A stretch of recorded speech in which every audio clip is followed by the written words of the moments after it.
Aconteceu isso daqui, e ainda com o gol do Harry Kane, né? Um negócio lamentável. Mas basicamente isso completou uma pré-temporada pouco inspirada do Tottenham, né, cara? A pré-temporada é uma coisa que a gente tem que tomar sempre cuidado, porque os primeiros jogos da pré-temporada geralmente são só, cara, pra ganhar ritmo de jogo, não tem nada pra tirar de conclusão dali. É igual quando o Flamengo Sub-20 agora meteu uma goleada no Leverkusen lá. É claro que foi incrível ver aquilo ali, mas no final das contas era o primeiro jogo do Leverkusen voltando das férias. É apenas pros jogadores ganhar ritmo de jogo. Porém, depois que o time faz 1, 2, 3, 4, 5 amistosos, tu começa a pensar que os caras estão já entrando mais em forma, que já estão entendendo melhor a forma de jogar um pouquinho, né?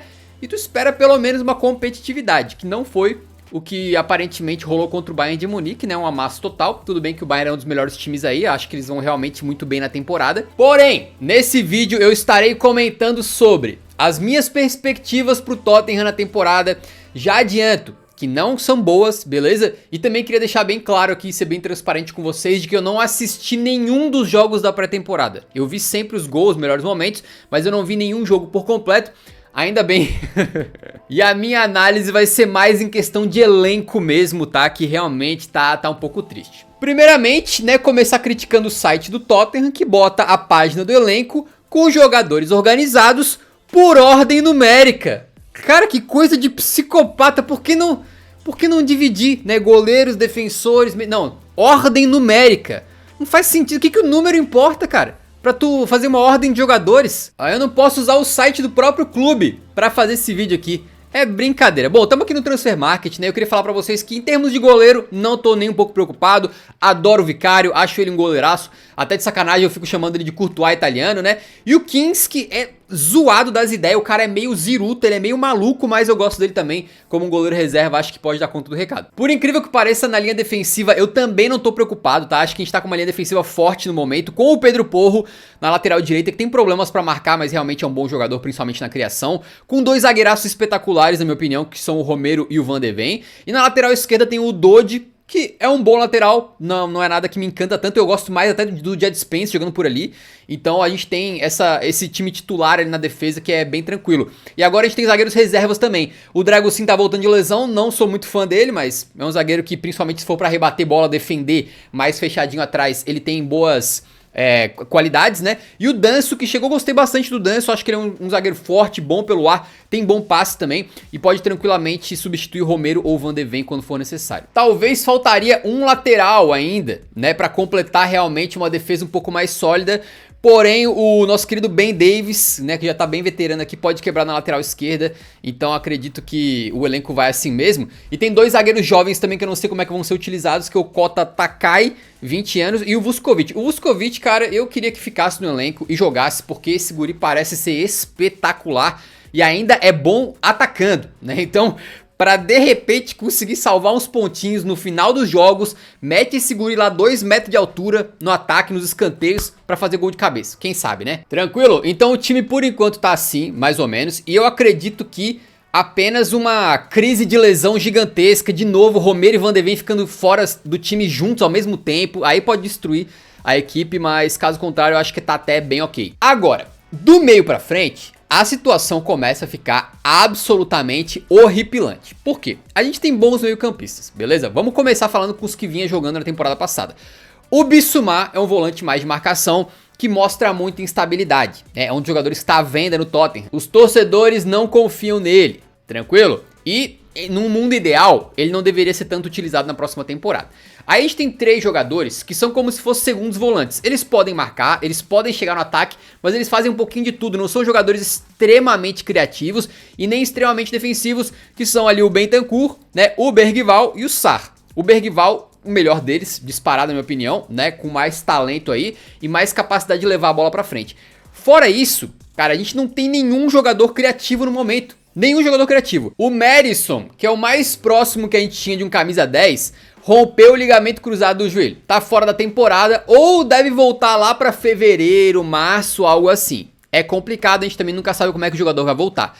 O Kulusevski, que é um ponta direita que pode jogar pelo meio e que teve momentos excelentes no Tottenham, onde ele era disparado o melhor jogador, mas também teve momentos que tu ficava, caraca, Kulusevski, pelo amor de Deus, toca essa porra dessa bola, velho. Ele vai ficar fora do começo da temporada, deve voltar em setembro E também não se sabe como é que ele vai voltar, tá um tempo parado, pode ser que ele volte meio enferrujado, que só vai conseguir, de repente, começar a jogar bem lá pra outubro, novembro, não sei, né? Mas esse começo de temporada já tá ficando com uma cara horrível, porque a gente não tem nenhum jogador com capacidade de levar a bola pro ataque, cara.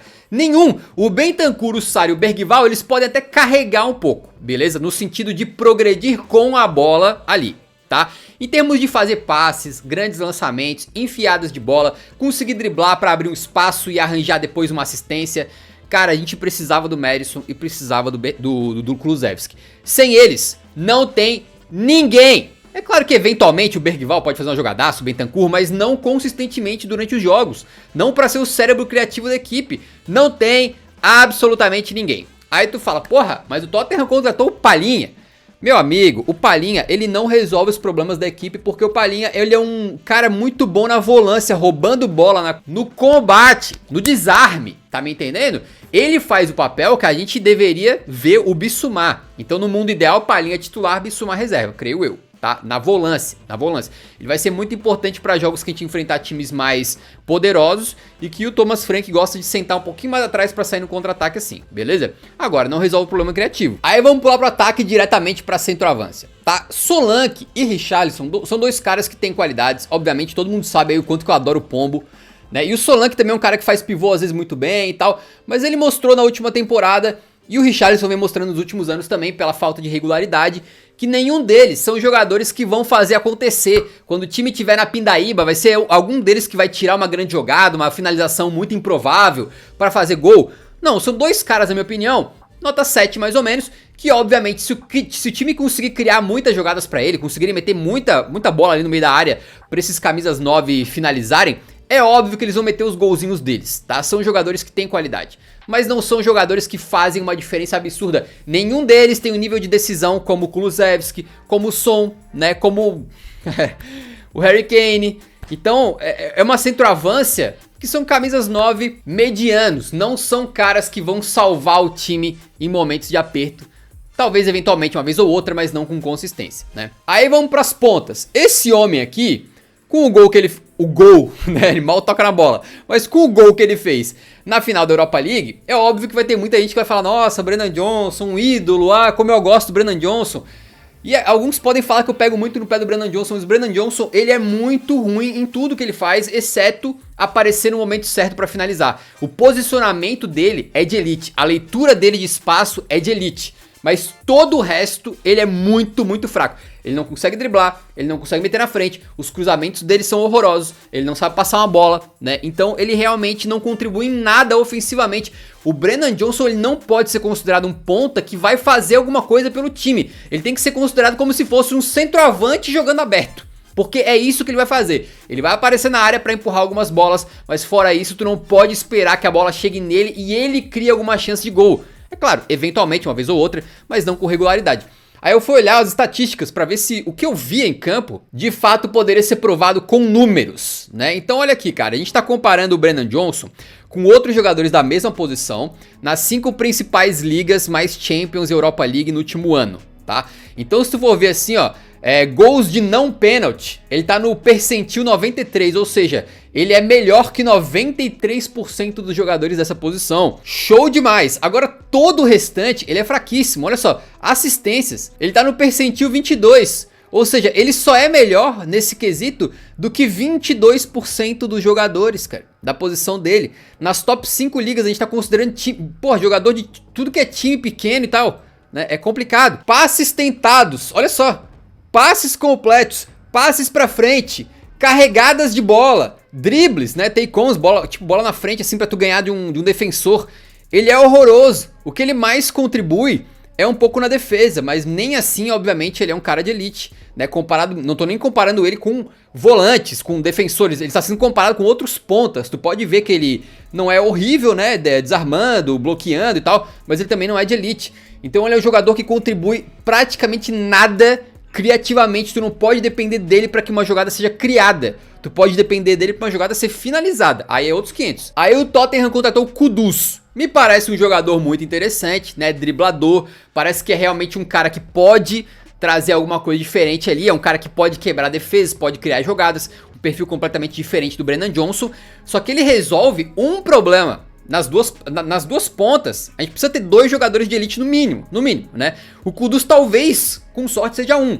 Na outra, aí é o quê? É Brennan Johnson. Aí dos jogadores que vão ficar e jogar, né? A gente tem aqui também o nosso querido Odobert, claramente não tá pronto, apesar de ser muito talentoso, adoro a forma como ele dribla, ele é muito ágil. Matistel claramente não tá pronto, né? São jovens de potencial, cara, mas não são caras que se podem começar como titulares, o que vai levar a uma situação em que o Brennan Johnson é titular por mais uma temporada, cara. Então acompanha comigo, né? O meio campo, ele pode até ser combativo, pode até ser correria, mas ele não é um meio campo criativo. E na frente, a gente tem até centroavantes que podem meter gols ali se a bola chegar, mas não tem ninguém pra fazer a bola chegar, além do Kudus talvez. Então é uma situação muito difícil, muito complicada. E o pior, o Tottenham tá com dificuldades na janela por 2 motivos, tá? Primeiramente, né, os 2 jogadores que eu acho que seriam os que estariam mais prontos pra serem vendidos, digamos assim, que são o Richarlison, creio eu, né, que poderia receber uma boa proposta aí, e o Bissouma, o Tottenham simplesmente não consegue vender, porque aparentemente não tem ninguém interessado. A gente não tem a capacidade, por exemplo, de venda do Chelsea. O Chelsea, cara, a gente critica às vezes o Chelsea pelas manobras financeiras deles lá, pelos gastos desenfreados, o número de contratações, mas tem uma coisa que talvez nenhum clube no mundo seja melhor que o Chelsea, que é vender jogador. É inacreditável. Eles pegaram esse garoto Broja, né? O cara tem 23 anos, beleza, é um pouco jovem ainda, tem potencial e tal. Mas nas últimas 3 temporadas, emprestado pra Fulham, Everton e jogando no próprio Chelsea, ele fez um total de 3 gols. 1 gol por temporada! 1 gol por temporada! Aí tu fala, nossa, mas quanto é que os caras vão conseguir tirar nesse jogador, né? Venderam ele pro Burnley por mais de 20 milhões. Como que o Chelsea consegue vender um cara desse por 20 milhões de... É um negócio insano. Eu não sei. E ainda tiraram 25 milhões do Hugo Chuku, que é um volante que parece realmente ter potencial, né? 21 anos apenas, muito jovem, mas que estava jogando no Southampton rebaixado. Conseguiram tirar 25 milhões no Gochuku e 20 no Broja. 45 milhões por 2 jogadores, que se os 2 fossem do Tottenham, meu amigo, se conseguisse mandar um por empréstimo e o outro rescindir o contrato, seria um lucro. Então o Tottenham não tem a capacidade de vender que o Chelsea tem, por algum motivo. Não sei como é que é internamente lá. Outro problema, né? Todo mundo sabe que o Tottenham tem dinheiro e precisa de um meia. E, portanto, o Tottenham vai ser extorquido. Como é que as pessoas sabem, né? O Tottenham estava prestes a pagar a cláusula de rescisão do Morgan Gibbs-White, do Nottingham Forest. Eram uns 60 milhões ali. Aí deu toda aquela treta de que o Nottingham Forest ficou pé da vida, conseguiu renovar com o Gibbs-White. E aí no anúncio de renovação, o Marinakis parecia um mafioso. Ele é um mafioso, tá? Procura a história dele, mas parecia um mafioso dizendo, não, porque ninguém abandona a família aqui. Ele veio pra ficar e vai ficar e não sei o que. Parecia que o Gibbs-White estava sendo refém ali, né, do Marinakis, mas ele renovou por 3 anos, tá?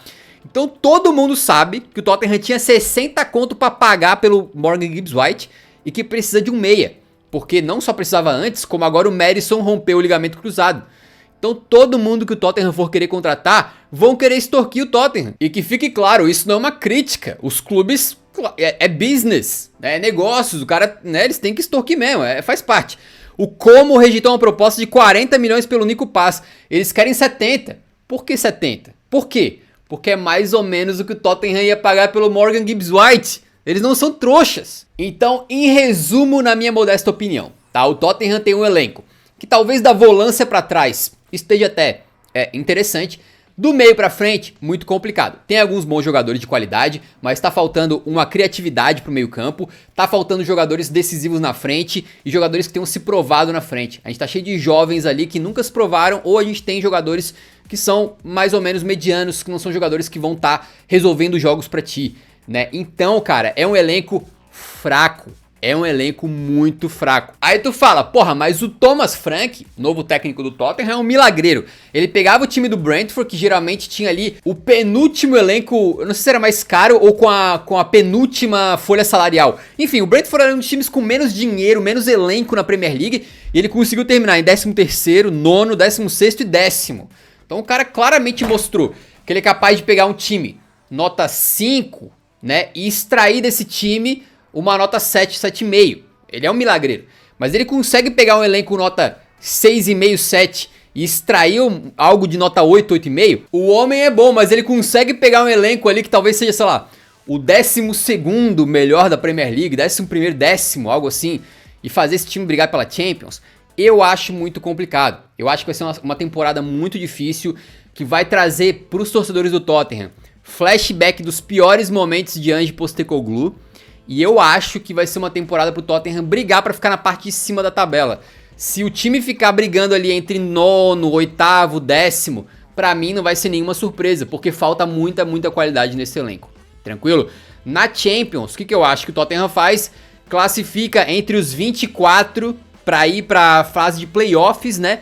E aí depende muito do adversário que enfrentar, mas deve cair ou na fase de playoffs ou nas oitavas de final, creio eu. Aí é torcer pra esse homem aqui conseguir fazer um milagre, uma copinha, né? De repente na retranca ali, né? Vai pra final da Copa da Liga de novo, alguma coisa assim. Mas acho bem complicado, eu acho que vai ser uma temporada sofrida, uma temporada que ele vai ter muita pressão em cima dele, e uma temporada em que mais uma vez o Tottenham vai ficar bem abaixo do que os torcedores estavam acostumados na época do Harry Kane, né? Vai ser muito mais próximo desses últimos anos lamentáveis do que dos anos mais áureos. No final das contas, por isso que eu falei naquele meu vídeo do Son, que cara, o Son fez a melhor coisa possível em ir pro LAFC, né? Imagina ele fica, a temporada do Tottenham é uma merda, ele começa a pegar banco, como isso não poderia azedar um pouco as coisas, né? Mas não, ele foi pro LAFC saindo com um título, cara. E aí, meus amigos, tomaram 4-0 do Bayern, ele nem tava mais lá, entendeu? Então o cara já tá com o legado dele intacto. E outro que eu acho que até deu sorte, na real, foi o Ange Postecoglou. O Postecoglou foi embora com o título da Europa League, mano. A galera vai lembrar do título e não do fato de que o trabalho dele, em geral, foi péssimo. Que ele terminou em 17º na Premier League. A galera vai lembrar dessa taça aqui, ó. Então pro Ange Postecoglou ter sido demitido, pro legado dele, até que foi bom também, beleza? Então, em resumo, falta criatividade, faltam jogadores de qualidade, falta jogador na ponta, falta centroavante e um detalhe que eu esqueci de falar também. O elenco é um pouquinho curto. Na temporada passada, a gente teve momentos em que tinha 11, 12, 13 jogadores lesionados ao mesmo tempo. E isso ajudou o Tottenham a não jogar absolutamente nada durante grande parte do ano, né? Nessa temporada aqui, a situação é mais ou menos semelhante. Se tiver em algum momento ali 6, 7 jogadores lesionados, né? Se perde, por exemplo, o Kudus, o Bergvall, o Romero e o Van de Ven ao mesmo tempo, acabou o time, né? Então é um elenco que tá bem curto e bem frágil, suscetível a lesões. Portanto, vou acompanhar o Tottenham na massa, é óbvio, como sempre, né? Mas eu não tô com nenhuma expectativa. Eu acho que se o time conseguir chegar perto de brigar pela Champions, vai ser uma vitória absurda. Vai ser um trabalho fantástico do Thomas Frank. E os torcedores do Tottenham têm que ter na cabeça que é um elenco muito fraco, de alguns jogadores bastante limitados, né? E que tem muitas carências. E se o time não se reforçar com uns 3, 4 caras pelo menos até o fim da janela, e eu tô com dúvidas de que isso vai acontecer, é uma temporada pra mais perto do choro do que da alegria.